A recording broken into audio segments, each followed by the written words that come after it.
धर्म क्षेत्रे कुरुक्षेत्रे समवेताः युयुत्सवा मामकाः पांडवश्चैव किमकुर्वन्तु संजया। धर्म क्षेत्र और कुरुक्षेत्र, यानी कुरुक्षेत्र का मैदान धर्म का क्षेत्र है जहाँ धर्म का युद्ध होने जा रहा है। तो यहाँ संजय धृतराष्ट्र के दरबार में, संजय उनका एक मंत्री था, उनके दरबार में बैठा हुआ, तो वो धृतराष्ट्र से कहता है कि कुरुक्षेत्र के मैदान में आपके बेटे और पांडव पुत्र जो युद्ध की आकांक्षा लिए हुए खड़े हैं उनके बारे में सारी बातें बता रहा है।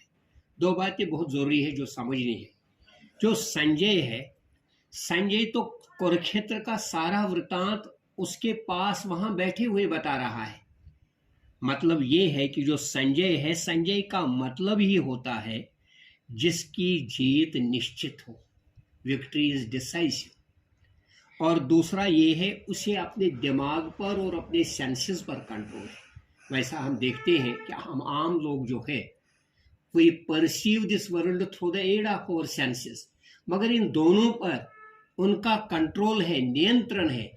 तभी तो उसमें इतनी एक शक्ति है कि वो वृतांत जंग का सारा बता रहा है इस धृतराष्ट्र को घर बैठे, उसके ही वहां बैठे हुए। और दूसरी बहुत बड़ी बात यह है कि ये कुरुक्षेत्र का मैदान धर्म का क्षेत्र है जहां धर्म की आकांक्षा लिए एक युद्ध हो रहा है और उसमें निश्चय उसी की है जो धर्म पर चलेगा। तभी तो ये जंग हो रहा है कि धर्म को दिखाने के लिए। दृष्टा तो अर्जुन उपवाच संजय उपवाच दृष्टा तो पांडवानीकं व्यूढं दुर्योधनस्तदा आचार्यमुह उपसंगम्य राजा वचनम अब्रवीत। और संजय अब धृतराष्ट्र से फिर कहता है, पांडवों की सेना को देखकर, बहुत ही सुशोभित तरीके से देखकर, और जो दुर्योधन है कौरवों का श्रेष्ठ है, वो अपने गुरुजन, अपने गुरु महाराज द्रोणाचार्य के पास जाकर ये शब्द कहता है। यहाँ ये बात भी बहुत समझनी जरूरी है कि जिस तरह से एक बच्चा कभी छटपटाता है तो जल्दी से वो अपने किसी बड़े के पास जाता है, तो उसी छटपटाहट की सूरत में भी दुर्योधन जो है वो, जिसे मैं ये कहूँगा कि अपने साइकोलॉजिकल इस मोमेंट में वो अपने ही द्रोणाचार्य के पास चला जाता है कुछ कहने के लिए। पश्येतां पांडुपुत्राणाम आचार्य महतीं चमों व्यूढं द्रौपदपुत्रेण तौ शिष्येन धीमता। तो वहां ये दुर्योधन अपने इस गुरु से क्या कहता है, इस जंग में पांडव पुत्र, पांडु के जो बेटे वो जमा हो गए हैं और उनका नेतृत्व जो है करता है वो द्रौपद पुत्र है। और ये सारे जो है आपके ही टैलेंटेड वो डिसाइपल्स हैं जिनको आपने सिखाया है, आपने उनको सिखाया है, तो ये जमा हो गए। अत्र शूरा महेश्वासा भीम अर्जुन समायुधि युयुधानो विराटश्च द्रौपदश्च महारथा। और ये उनको ये अपने गुरु को इस तरह से बात बताता है कि तीर चलाने वाले जो निपुण है जंग के मैदान में, अर्जुन और भीम जैसे लोग, और ये दानव विराट और द्रौपद, ये सारे जो है, और ये दूसरे जो मैं बता रहा हूँ ये बहुत ये तीरंदाज भी है और रथ बहन भी है, रथ चलाने वाले भी है, ये सारे जमा हो गए हैं। दष्टकेतः शिकेताना काशराजश्च वीर्यवान् पुरोजेत कुंत्यभोजश्च शेबियश्च नरपुंगवा। दृष्टकेतु, शेकिताना और काशी का राजा, पुरोजित, कुंतिभोजा, सैबिया, ये तमाम श्रेष्ठ माने जाते हैं मानवों में, जंग लड़ने वाले, जंग को करने वाले। युधामन्यश्च विक्रांता कुंतिभोजश्च वीर्यवान् सबद्रोः द्रौपदेयश्च सर्व एव महारथा।